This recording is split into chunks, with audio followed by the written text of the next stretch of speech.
Buenas, meu povo amado. Já vamos dando aí continuidade à nossa jornada de estudos na parte especial do direito penal, do nosso Código Penal.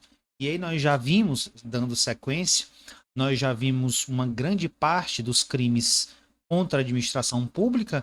No momento anterior, nós vimos aí os crimes que são praticados pelo funcionário público contra a administração pública. E agora a gente dá seguimento e começa a tratar, portanto, dos crimes também contra a administração pública, mas só que praticados por particular em geral. Então, sempre saiba dessa diferença, sempre esteja visualizando essa diferença. Existem crimes contra a administração pública próprios, praticados por funcionário público, e existem crimes contra a administração pública impróprios, que são aqueles praticados por particulares em geral contra a administração pública. Então, mais uma vez, meu príncipe, minha rainha, meu guerreiro, minha guerreira, seja bem-vindo. Vamos comigo, vamos trabalhar, vamos construindo aí, ladrilhando o seu futuro, grandioso futuro de sucesso e de aprovações. Então, vem comigo já compartilhando o nosso material, nosso slide de capa que você já conhece muito bem. E agora aí nós estamos diante dos crimes contra a administração pública, parte 2. E já vamos de longe, ó, já trazendo a você para que você se situe aí, que são crimes comuns, não esqueça que eu disse agora há pouco, são crimes contra a administração pública impróprios, porque são praticados por pessoas comuns, praticados por qualquer pessoa, inclusive, tenha nota, tenha ciência disso, que são crimes que podem ser praticados também por funcionários públicos, desde que estes funcionários públicos, no momento da execução da prática criminosa, eles não estejam investidos na qualidade de funcionário público. A gente vai ver um exemplo, eu já te trago aí para adiantar um pouco tudo isso. Você percebe, por exemplo, um delegado de polícia que eventualmente pare em uma blitz da polícia militar, e aí ele ofereça vantagem indevida para que o policial deixe de autuá-lo em eventual infração de trânsito. Então perceba que naquele momento ali, quem está oferecendo a vantagem indevida é o particular. Naquele momento, aquele sujeito ele não está investido nas qualidades, nas funções de funcionário público, principalmente enquanto delegado de polícia, e ele oferece a vantagem indevida enquanto particular. Então perceba que nada tem a ver com crime praticado por funcionário público. Então saiba disso, que nós temos essa mola propulsora, esse pilar central dos sujeitos que podem cometer os crimes. Então já acompanhe comigo no seu Vadmeco, já vá acompanhando aí que nós estamos diante do artigo 328. 328 é aquele, portanto, que vai tratar do crime de usurpação de função pública. Olha como é curioso, porque já no primeiro, acho que já começa a ficar muito claro para você que está aí do outro lado que esses crimes contra a administração pública eles trazem efetivamente uma ofensa à moralidade administrativa, uma ofensa ao patrimônio público, uma ofensa a todos os princípios basilares do direito administrativo e do direito constitucional. Um grande exemplo disso, que você começa a ver a partir de agora, é o sujeito que usurpa a função pública. E o que seria usurpar a função pública? Vamos ver a redação do 328 para que você possa se situar. Olha aqui comigo. Usurpar o exercício da função pública. Simples assim. Entenda que usurpar é tomar. O simples exercício da função pública. Então vem comigo, ó, a pena é uma pena de detenção, não é uma pena tão severa, né? 3 meses a 2 anos, e nós temos o parágrafo único que quando o agente aufere vantagem em decorrência dessa usurpação, aí muda. Nós temos uma reclusão de 2 a 5 anos. Mas venha comigo para você entender bem direitinho o que significa aí esse crime de usurpação de função pública. Veja bem, você há de concordar comigo que o sujeito que exerce a função pública, ele tem que ser administrativamente colocado lá. Isso é uma exigência, inclusive, de natureza constitucional. O que você há de lembrar comigo, você já estudou direito administrativo e também constitucional, que para que o sujeito exerça a função pública, O Estado tem que oferecer a ele essa capacidade administrativa. E esse oferecimento do Estado, essa cessão parcial de poderes para que o sujeito exerça uma função pública, ela pode ser feita, por exemplo, por meio de uma nomeação. Uma nomeação a um cargo público. E essa nomeação pode ser por meio de concurso público ou pode ser nomeação em cargo em comissão. Mas, de qualquer maneira, nós temos um ato administrativo, que é chamado de nomeação. Essa nomeação é quando eu trago o fulano de tal para dentro da administração pública, concedendo a ele determinados poderes, determinadas competências para que ele exerça a função pública. Então, o Estado é quem te coloca e te oferece esses poderes, essas competências administrativas. E a partir do momento em que um particular que não está investido na função pública, ele usurpa e de fato exerce a função do qual não é competente, não é designado, não está ali legalmente, ele incorre no crime de usurpação de função pública. Isso sem contar que, administrativamente falando, todos os atos praticados por ele serão plenamente nulos, porque eles não foram praticados por um funcionário público devidamente investido. Então, é um crime que não exige, de fato, essa materialidade. Quando eu falo materialidade, exige essa produção de um determinado dano, bastando, portanto, que ele exerça efetivamente um ato de ofício. E esse exercício de ato de ofício é o suficiente. O que é um ato de ofício? É um ato que é próprio do funcionário público. Te dou um exemplo. O sujeito não é funcionário público, usurpa a função pública, por exemplo, de um fiscal da vigilância sanitária do município. Ele não é funcionário público, mas ele usurpa a função de fiscal da vigilância sanitária, vai até uma determinada instituição, por exemplo, que fornece alimentação, uma lanchonete, uma padaria, um restaurante, e lá ele exerce uma fiscalização do qual ele não é competente. Entra na cozinha, verifica os alimentos, entra ali na área dos alimentos congelados, vê a preparação, se está usando ou não materiais adequados, ele está exercendo uma função da qual não lhe pertence. Então, o simples fato de executar um ato dessa natureza, ele já consumou o crime de usurpação. Trouxe algum dano efetivo para a administração pública? Isso não é exigido. O que é exigido, e eu volto a mostrar para vocês, é o seguinte: se do ato dele ele consegue auferir uma determinada vantagem, aí sim você tem a modalidade qualificada. É por isso que aqui, ó, nos sujeitos do crime, veja, pode ser qualquer pessoa, inclusive um funcionário público incompetente. Um agente de polícia civil que executa a função de fiscal da vigilância sanitária. Ou seja, nada tem a ver com aquilo e não está investido nessa função. E como regra, nos demais crimes contra a administração pública que nós já estudamos no passado, o sujeito passivo sempre vai ser o Estado. Claro, esse é o sujeito passivo, lembre, ó,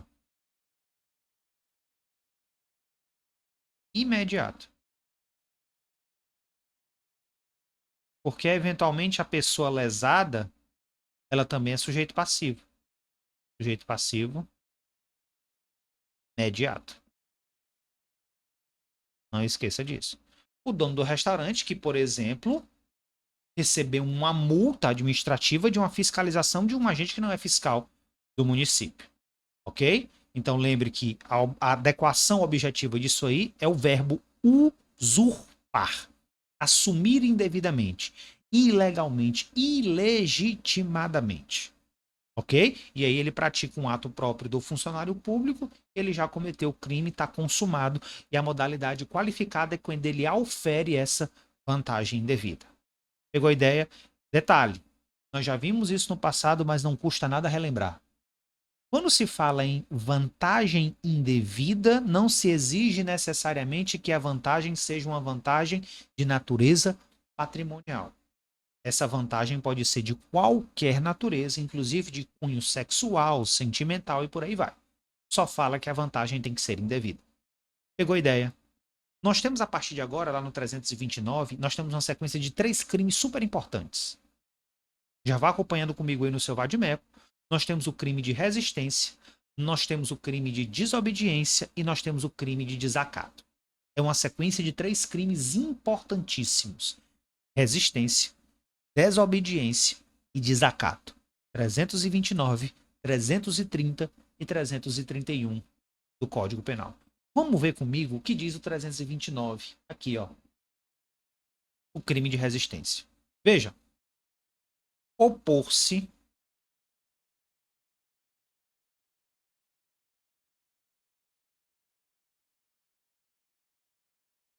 opor-se ao verbo.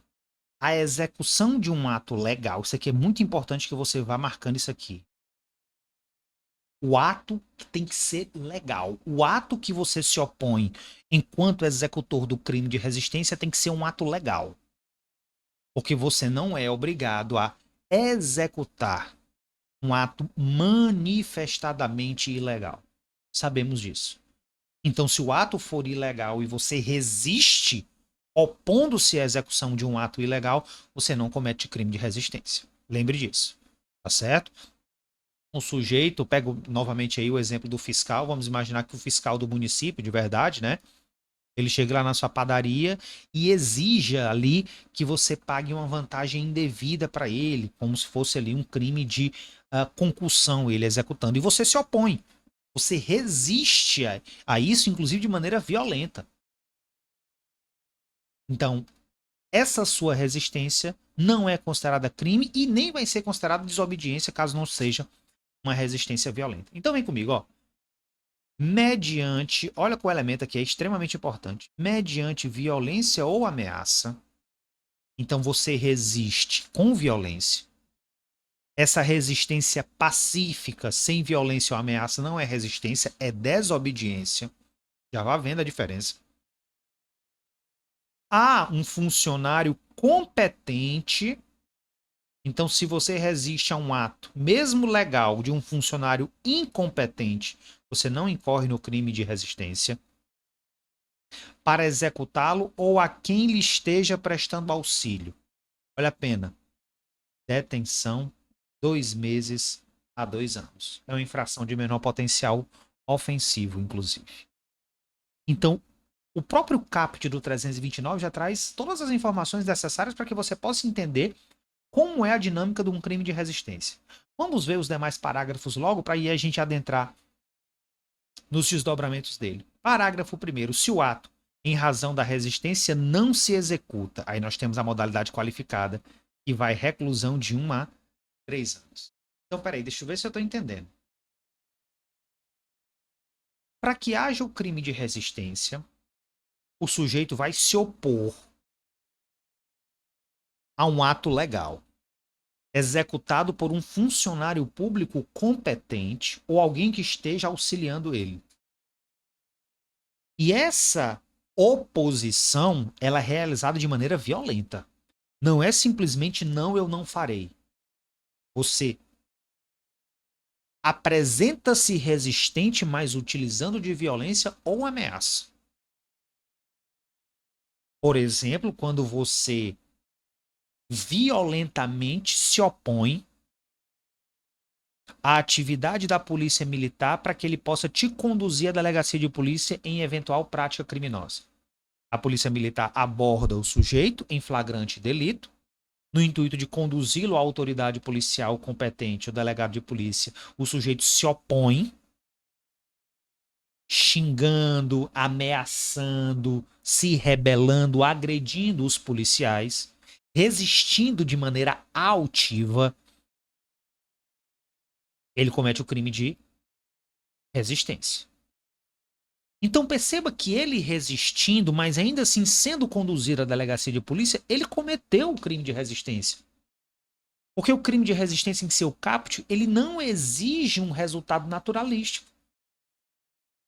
Agora, a modalidade qualificada diz que se a resistência consegue fazer frente ao ato e o ato não consegue ser executado, aí sim a modalidade é qualificada. O sujeito resiste ao ato com violência ou grave ameaça e a autoridade, ou melhor, o funcionário público competente, né, para a execução daquele ato, ele não consegue executar o ato em razão dessa resistência. Aí sim nós temos a modalidade qualificada, porque trouxe um resultado naturalístico. Ou seja, o ato não foi executado. O ato não foi plenamente perfeccionado. Isso sim é a modalidade qualificada. Por exemplo, mais uma vez, veio o fiscal da prefeitura.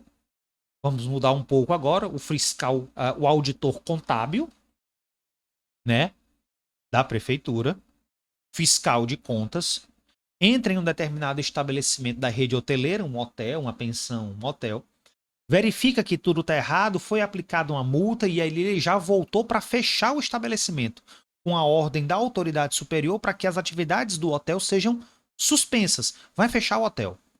E aí o gerente, o dono do hotel, o funcionário, ele se, com violência, claro, ele se opõe à execução do ato. Só o fato dele se opor, nós já temos o crime de resistência. Mas a oposição foi tão ferrenha que o fiscal da prefeitura não conseguiu efetivar o ato. Qual seria? O fechamento do local. Aí sim a modalidade qualificada. Porque ele conseguiu sustar a execução do ato administrativo. Cuidado, porque o CAPT, como eu disse, nós temos a modalidade formal. No parágrafo 1º já é material. E aí ele ainda coloca o concurso material no parágrafo 2º. Olha, as penas desse artigo são aplicáveis sem prejuízo das correspondentes à violência. Se da violência ele agride o funcionário e provoca uma lesão corporal, é resistência em concurso com crime de lesão corporal. Ok? Lembra que se for uma conduta com 2 resultados, nós temos um concurso formal. Ok? Sujeito do crime já ficou claro que pode ser qualquer pessoa. Sujeito passivo é o Estado e ao lado dele o funcionário competente.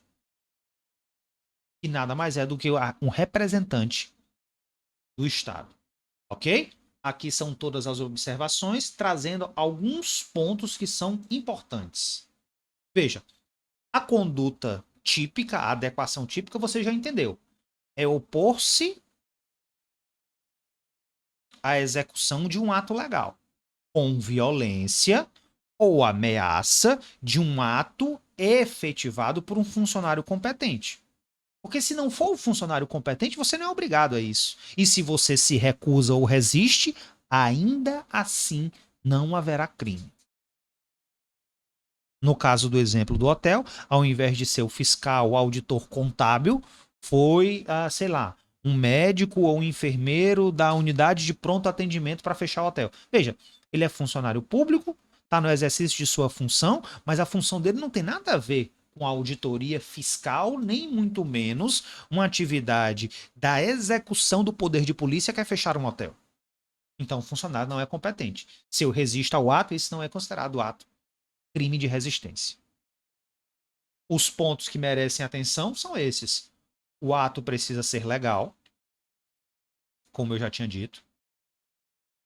A violência ou grave ameaça tem que ser contra a pessoa, porque se for contra um objeto, contra a viatura da polícia, por exemplo, isso não é resistência. Isso é considerado outro crime lá do patrimônio, que é o crime do artigo 163, que é o crime de dano. Dano qualificado se o patrimônio for público. Tá certo? Se o agente, outro ponto, ó, descumpre a ordem pacificamente, como eu disse, sem violência, isso não é resistência. Isso é crime de desobediência. Resistência pacífica é chamada de desobediência. Lembre que eu disse 3 crimes importantes: resistência, desobediência e desacato. Então eu já estou até adiantando em certa medida, exaurindo aí os comentários do próximo crime, que é o crime de desobediência, porque é exatamente o crime de resistência sem a violência. Eu tenho um ato legal emitido por um funcionário público competente do qual eu me recuso. Não farei. Não vou descer do carro, não vou abrir a porta, não vou oferecer os documentos dos quais eu estou sendo exigido. é um crime de desobediência. Resistência tem que ter o quê? A violência ou grave ameaça. E aí, esse último ponto é só para você lembrar aqui, ó. Eventual fuga, recusa, são exemplos, né? Em fornecer o nome, recusa em abrir a porta, eventual xingamento, ainda que possa configurar desacato, que é o terceiro crime, né? Que é o crime de desrespeito, por si só não configura resistência, tá? Tem que ter esses elementos do funcionário público competente, com violência ou grave ameaça, para assustar um ato manifestadamente, não esqueça, legal. Além disso, não vai esquecer comigo que nós temos um crime que é formal. Não há necessidade aí de um resultado naturalístico. Já tínhamos colocado lá no CAPT. A forma qualificada, também já expliquei, que é quando, em razão da resistência, eu consigo impedir a execução do ato funcional. Além disso, nós temos o concurso, não é isso? Entre o crime de resistência e, eventualmente, o crime de lesão ou crime de